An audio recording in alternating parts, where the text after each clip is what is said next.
Hello, Deerna Club. This is Andy Licht, and we are live from Big Bad Con, and I am sitting down with Jeeyon Shim. Jeeyon, for people who don't know you, would you like to introduce yourself and what you do? Yeah, hi, my name is Jeeyon Shim. I am a former outdoor educator and now full-time game designer, writer, and multidisciplinary artist.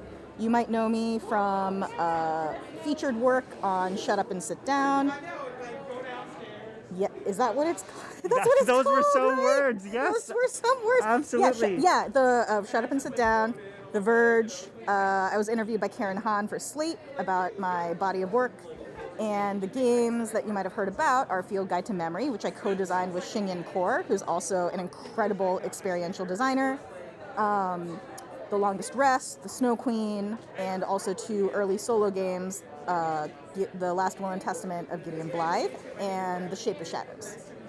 So, Jeeyon, tell us about Field Guide to Memory. This is one of your earlier solo games. It is, and it's not my game. I co-designed it with Jeeyon Shim, so it's our collective work.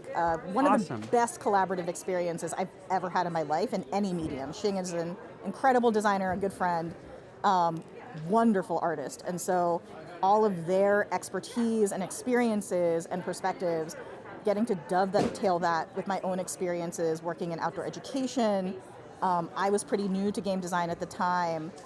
It was a wonderful experience, and we both have like a very deep love for teaching and mentorship and the outdoors, and so getting to put that into a game together was like legitimately one of the best experiences of my life. I still really love that game a lot. Oh, I love that. Okay, collaborating on projects is so special with people. It is. And the game is about exploration, it sounds like, It is, in the yeah. outdoors. So the way it works is it's a solo player game, and you, if you're playing, are the protege of a naturalist who studies cryptids. In this world, there's like a speculative fiction tinge to it, where cryptids are a part of life, hotly debated in certain naturalist circles, but they're there. And your mentor, Dr. Elizabeth Lee, was one of the premier cryptid biologists in the world, and she went missing several years ago. And so the game starts with you at a point in the future where most people have accepted that she's gone, but you have these hunches that that might not be true, and so you start digging into people who might have known her, people who might have any idea of like where she's gone, and it opens up this ecosystem of her life. The tagline that Xing and I developed for it was like, how do you measure the ecosystem of a human life? And it's really lovely because it also explores Asian diaspora, the experience of being a marginalized person in established institutions like academia, at the same time that it is very focused on immediate present beauty in the natural world, and how community doesn't just mean the people that you know, it's literally where you are situated and the things that live around you that you see every day, that you interact with every day. You exist in a world. Yeah, exactly. Totally. Yeah, that's incredible. And I'm sure working with Jeeyon Shim also helped pull in other perspectives too, and y'all got to collaborate on your worldviews. And it was so special. That is awesome. So you have two other games that are quite well known. That's The Snow Queen and then The Longest Rest. Tell us a little about The Snow Queen. So both those games are still in development. The Snow Queen is a two-player game that is closely based on fairy tales folklore, and the title comes from the Hans Christian Andersen story, The Snow Queen. Okay. And it is about the two-player characters playing respectively either the Queen of the Winter Realm or a simple village girl who are divided by a single mirror that floats in between their two worlds. One of them is explicitly a world of myth and fantasy. The other is seemingly very prosaic, but every day the mirror is cracking a little bit, and if it cracks one direction or the other, it's doomed for that world. And so what you're trying to do as you play is try to prevent the mirror from breaking into your world.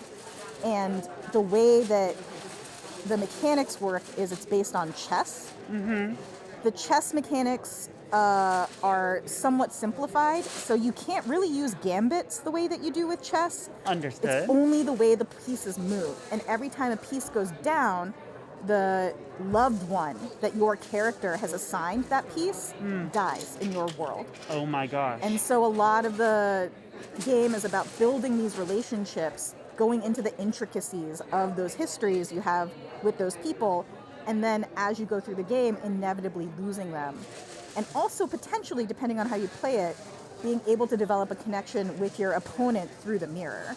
Right. I love the concept and the setting and using pieces as characters. That's such an easy way to build a cast of characters so quick. Yeah. I have to ask, were you a chess player beforehand? No, And did you learn any chess in order to make the game? I mean, I definitely tried to learn how to get better at chess. So my dad taught me how to play chess when I was like 6 or 7. Okay. And that's about where my ability has stayed. I know how the pieces move and I know how to take down other pieces. But beyond that, like the strategy, the prediction, all of the sort of like exponentially increasing complexity in chess is really beyond me. I have friends who love chess and are really good at it. Yeah. And I love listening to them talk about it. And I can understand it when they're talking about it, but when I try to implement it, I can't do it. And so honestly, that's where the simplified mechanics come from. Right. They match my ability. So I think that's fair, though. It sounds like you're making the game approachable for people who are not even chess masters. Then that anyone could approach it and play it. yeah, I mean, and also it was sort of built around this idea of I really like tactile games. And at the time that I was writing The Snow Queen, my health had changed and I was not really used to it yet. And so all the games that I had made that involve you going outside and like learning a hand skill, I still know these skills, but it's harder to engage with them. I can't go back to outdoor education with my health as it is right now. And so I was thinking about tactility in the home and things that people might already have. Most people have a chess set, even if they don't play it. They're right? quite common, yeah. Yeah. You know, something that they got from a family member or picked up thinking they would learn later. And you can also pick them up for, you know, a reasonable price. And there's something so satisfying, I think, about pieces that you pick up and move to symbolize like a larger narrative thing. I mean, this is why board games have like tactile components in them as like a core thing. Totally. And I think tabletop that incorporates tactility, you know, minis, dice, they do bring you into it a little bit more. Yeah, as humans, we want something to touch and we grab always want to onto. touch things. Yeah. Totally. And it also kind of goes back to, you know, my background in teaching like when I was in outdoor education, I taught kids. Yeah. And kids are so exploratory, and getting to encourage them to like interact with touch and how to make things with their hands is a real, I really loved it. It was like some of the best work I've ever done. And so getting to sort of bring that into the work that I do now is always a priority of mine, I think, when I design. Yeah. So that's one overlap between being a teacher and then being a game designer. What else do you find is the interplay between those two things? Or are they disconnected for you? They're not, I mean, I don't think they're disconnected, period. I think that like a game that draws you in almost always has some tactile component to it or some sensory component to it. Yeah. And I think like, you know, there's a reason why dice are collector items. They're pretty, they're small, but also because you can pick them up and hold them. I think that as people, you know, we're animals who have to anchor ourselves in a sensory experience, no matter how we adapt that experience, depending on our own needs, no matter what tools or implements are being put in front of us in order to engage in the experience that we're being guided through. Having something that you can touch, that you can smell, that you can, you know, hear even, as a primary sensory anchor is a really great way to create a deeper and faster connection with the themes, with the narrative, like with the design intention of whatever you put in front of somebody. Totally. Yeah. I mean, and you know that we at Deernicorn 100% agree. Yeah. As you mentioned. Yeah. Right. So you said you worked as a teacher for a bit. And actually, while I was a teacher, I did a conference at Deernicorn in 2019. Oh, no way. Throwback. Okay. Yeah. What do you find are the similarities and differences then between working as a game designer and a teacher? And how do those two things relate for you? Oh, man. So many. I think one big difference that was and still is a huge, like, adjustment mindset for me is that when you're teaching, especially outdoor education, your students are in front of you. So, for example, the program I taught at, we had a proprietary way of teaching kids how to carve, which included like how to position them. So that you would be standing, like kind of if you imagine like a flock of geese flying in the sky. I can. You would be the goose in the front, and then all the kids would be in front of you like this, because that way you can see all of their hands all at once. Oh. And so if someone's about to cut themselves, you can say, hey buddy, we're gonna pause. Can you like reposition your hand? Yeah. And so there's a lot of like very direct guidance, and you are watching everybody. And because they were kids, safety was a huge priority. That's always the case, but like especially with kids, right? And so that's the style of facilitation that I'm used to. But when you're writing a game, even though you're thinking about facilitation a lot, you can't facilitate that game as the writer. You're not in the room with your players, because they're not your players, are your readers, right? Writing games is really weird because you're basically engaging with whoever picks up your book in 3 different ways when you put that text on the page. There's the instructional text, right? The clarity of instruction, and whether or not the way you've written just the instruction is good enough for them to follow without a whole lot of questions coming up or confusion. Okay. And then there's the prose itself, like the prose style. Like, is your writing good, and do they enjoy reading it? Okay. And then there's also the visual clarity of information presentation. Like, is the way that you have presented the information on the page clear enough that it makes sense, and you can follow like why this diagram is here accompanied by this text, or like if there's a table that you roll for, why is it being placed here along, like all of these things are in relation to each other. And then there's also underneath all of that the push towards trying to guide people towards facilitation, but you can't actually be there. And you can't facilitate for them. Yeah, right. And that's really challenging for me, because my style and my, largest basis of knowledge is literally being in a space with somebody and being able to see them and talk to them directly. So, that's still honestly a challenge for me, trying to figure out how to write it in a way where it's very clear what I'm telegraphing in terms of like what I think will be the best way to, have a good time with that game. Right. But there's no way to adjust for subtleties and differences and needs and preferences. So, what someone thinks of at the end of the game is ultimately a reflection of them way more than it is the designer. Yes. And I think like when I've heard people say this is a good game or this is a bad game, this is a complicated game, this is a simple game, it's taken me a really long time to learn they're talking about them. They're not actually really talking, they're talking about how they felt about that game, how they engage with it. Right. And that, it might be true in a technical sense, but ultimately, if I want to take a lesson from what they're saying, I need to play that game so that I understand within the context of my own kind of facilitation design what that designer was trying to do. And it's a little intimidating, because what that means is it's really hard to take opinion, just sort of like theoretical opinion at face value, right? I think tabletop is an art form that really thrives on people talking to each other in like colloquial forums, right? Social media, in-person friend groups, things like that. Yes, yeah. Where people speak with a lot of authority, which they very well might have subject matter expertise, and also it's still just their experience, right? Right. And so learning that has been a bit of a curve for me, right? You hear a lot of, you should do this, you shouldn't do this, and I really took that kind of seriously until I realized, oh no, this... It really depends, actually. So. It so depends. Yeah, it's definitely about the way that the person is interacting with the art form or the game. Yeah, and yeah. it's just something you can't control, but that's also what makes it fun. And chaotic. I mean, I do love a challenge. Yeah. I really do. Okay, so speaking of fun and chaotic, I have just a couple of more questions for you.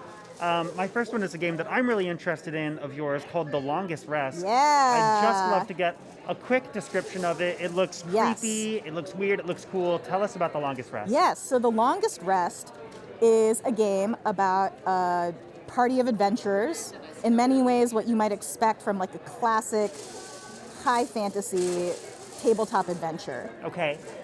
Who walk into a tavern to take a rest, and then the rest of the game is spent trying to escape the tavern. the tavern is a living, breathing, thinking thing with its own will, and it loves you and it wants you to stay. It wants to subsume you so that you become a part of it. And there's a lot of inspiration from like John Carpenter's The Thing, Suspiria. Like body horror is I really love horror, and it's my first outright horror game. So a lot of it is about, like the building as body, right? Like if a house was alive, if the tavern is like almost a cliche in tabletop, right? Like you go to the tavern, you have a long rest, and then you're fine. Your health goes all the way up, and you can go back on the road. And I think starting to write this game really coincided with me having, by necessity, to engage with and think about the body quite a lot, right? Due to my own health, due to world circumstances. And a lot of the inspiration, I think, came from marrying like the anxieties that we have about mortality, about loss, about intimacy, and how they coincided with like the physical corpus of a person, right? And the way that the mechanics are structured in that game is that it's not PvP exactly, but the GM has adversarial roles that they can do. It's not as like structured as D&D, but like it kind of harkens back to it a little bit. Sure. But if a character kind of, for lack of a better colloquial term, like runs out of their health meter, say, they don't die, they become a part of the tavern. And then you and the GM are co-players on a team rolling against your former That's so party. nice. It's very fun. That's really sweet. Yeah, I think it's kind of... I think it's horrifying and also kind of sweet. Yeah, right? It's like the anxiety of loving another, like, does that mean you're going to be consumed? Or you consume them? Oh my gosh. Yeah, I mean, I'm such a fan of body horror, and that just sounds incredible, and I'm going to have to pick your brain more later. I would love to talk more about it, yeah. I won't keep you forever. I just have two more questions, which is one, what is motivating you or inspiring you nowadays as a designer, either of games or just in general? What are you excited about? Oh man, I mean, so I've had to scale back and extend a lot of my project calendars since I got sick, which means right now I'm playing catch up, which has its own like kind of anxiety, tension around whatever. I just like, I don't want to let people down. Yeah. And I want to like get the games out there, but I also don't want to rush the game. I don't want to let the games down either, Right. And so the thing that's been rejuvenating me in that like very important but kind of like very disciplined, necessary work are like these weird little games that I make on my Patreon. Yes. And so right now, like as I play catch up on The Longest Rest and The Snow Queen, and then also Gideon Blythe and Shape of Shadows, I've been releasing a lot of like smaller, weirder stuff through my Patreon. And my Patreon's always been kind of like a petri dish for just like ideas and like seeing if they grow into anything fruitful. And just to give you an example of stuff that I've been working on to release there's a game that theoretically will teach you how to identify edible mushrooms that I hesitate to put out there because that's like some real high stakes stuff. Totally. But also, if you follow those directions like really well, it is very, very hard to misidentify a mushroom. But that being said, it's like, man, that's like just skirting the line of like what I feel. That's the kind of thing where it's like, I really want to be there in person. Right. I want to look at what's in someone's hands. Right. You could be the facilitator for that. And you'd stand a better chance of it going well. Yeah. And so what that's turning into is like a potential class. Like I might teach a class of how to like learn how to forage in a sustainable and ethical way, because that's another thing, especially on TikTok, right? Like foraging is such a trend. Totally. And some people are, Alexis Nicole, the Black Forager, a phenomenal teacher and like really emphasizes sustainability. But there's a lot of people also who are like really excited about the act of foraging and not as excited about thinking about it in the context of like ecological stewardship and impact on the land. So, like working that into a longer form workshop that is actually more education oriented could be really cool. And so that's kind of like what my Patreon is for, is like I'll start off with like a cool little game or whatever that a person has, right? Like that's the offering to them. But then for me, what it serves as is like a development board to be like, is this the final way that I want this to look? Are there any like logistical concerns that aren't being addressed by the way that it is now? And it also, it's where I get to park all my weird little guys too. You gotta have a spot for the There's weird a lot little of weird guys. little guys on there, and as my longer project calendars now are basically all about fulfilling stuff that I thought I was going to finish years ago.